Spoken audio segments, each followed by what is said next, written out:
ప్రశస్తమైన ఉదయకాల సమయమున మన పరలోకపు తండ్రికి స్తోత్రములు కలుగును గాక. ప్రభునందు ప్రియులారా, ప్రభు పేరిట మీకు నా ప్రేమపూర్వకమైన శుభవందనాలు తెలియచేస్తూ ఉన్నాను. దేవుడు మిమ్మలను మీ కుటుంబములను తన మహా ఉన్నత కృపలో నిండారుగా దీవించును గాక. ఈరోజు మనము ఆయన సన్నిధిలో ఉత్సాహించి ఆనందించవలసిన వారమై ఉన్నాం. ఈరోజు మార్కు సువార్త 9వ అధ్యాయము 24వ వచనము నుండి ఈ వాగ్దానాన్ని మనం పొందుకుందాం. వెంటనే ఆ చిన్నవాని తండ్రి, నమ్ముచున్నాను, నాకు అపనమ్మకముండకుండా సహాయము చేయుమని బిగ్గరముగా చెప్పెను. ఈ వాగ్దానమును బట్టి పరమందున్న తండ్రికి స్తోత్రము ఘనత కలుగును గాక. ఇక్కడ తండ్రి కోరుకుంటున్నాడు ఏమనంటే, నాకు అపనమ్మకం ఉండకుండా సహాయము చేయమని. ఈ సహోదరుడా, నీ జీవితంలో, నా జీవితంలో భక్తిహీనత, అవిశ్వాసం, అపనమ్మకం, సాతానుడు, లోకం, మన శరీరం, ఇవన్నీ కూడా చిత్రత్వమే. ముఖ్యంగా మన బుద్ధి బలం కూడా మనకు చిత్రత్వమే. దేవుని కార్యాలు మన జీవితంలో జరగకుండా ఆపివేస్తాయి. ఈ తండ్రి చిన్నవాణిని తీసుకుని వచ్చినాడు. ఆ చిన్నవానికి దెయ్యం పడుతూ వస్తుంది. ఈ దెయ్యము పట్టినప్పుడల్లా మూర్ఛిల్లుతూ ఉన్నాడు. ఇటు స్థితిని ఆ తండ్రి చూడలేక యేసు ప్రభు దగ్గరికి తీసుకుని వచ్చినారు. యేసు ప్రభు దగ్గరికి వచ్చిన తర్వాత ఆయన కాస్త దూరముగా ఉన్నారు. శిష్యులు ఉన్నారు కాబట్టి శిష్యుల దగ్గరికి తీసుకుని వెళ్ళినారు.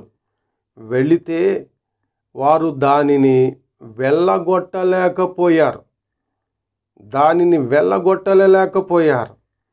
అప్పుడు ప్రభువైన యేసుక్రీస్తు దగ్గరికి తీసుకుని వచ్చి ఆయన ఏమంటున్నాడు, నీ వలన ఏదైతే జరుగుతుందేమో చేయి అంటున్నాడు.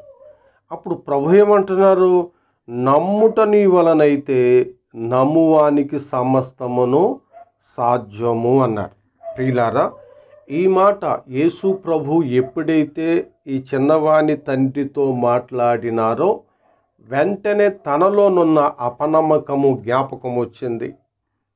ఆయన చేయలేనివాడు కాదు, ఆయన శిష్యులు కూడా చేయలేనివారు కాదు. ఈ దెయ్యమును వెలగొడతారు. ఈ దెయ్యంనే కాదు, ఏదైనా చేయగలుగుతారు వీరు. కానీ నా కుమారుడికి ఎందుకు దెయ్యం వెళ్ళలేదు, నా కుమారుడు ఎందుకు బాగుపడలేదు? ఎందరో బాగుపడ్డారు కదా, నేను ఎందుకు నా బిడ్డను బాగు చేసుకోలేకపోయాను అంటే నాలోనున్న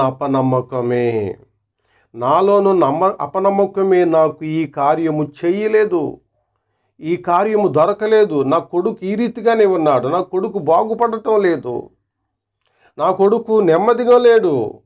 కారణం నాలో అపనమ్మకం. కాబట్టి వెంటనే ఆయన ఏమంటున్నాడంటే, ఆ చిన్నవాని తండ్రి అంటున్నాడు, నమ్ముచున్నాను, నాకు అపనమ్మకం ఉండకుండా సహాయము చేయమని ఇలా బిగ్గరముగా చెప్పాడు. ప్రియ సహోదరుడా, వెంటనే దేవుడు అంటున్నాడు, నమ్ముట నీ వలనైతే నమ్మువానికి సమస్తమును సాధ్యమని 23వ వచనములో వాగ్దానం చేస్తున్నాడు. ఈ ఉదయకాలమున నమ్ముచున్నావా? నీ ఇంటన గొప్ప కార్యాలు జరుగుతాయి. ప్రార్థన.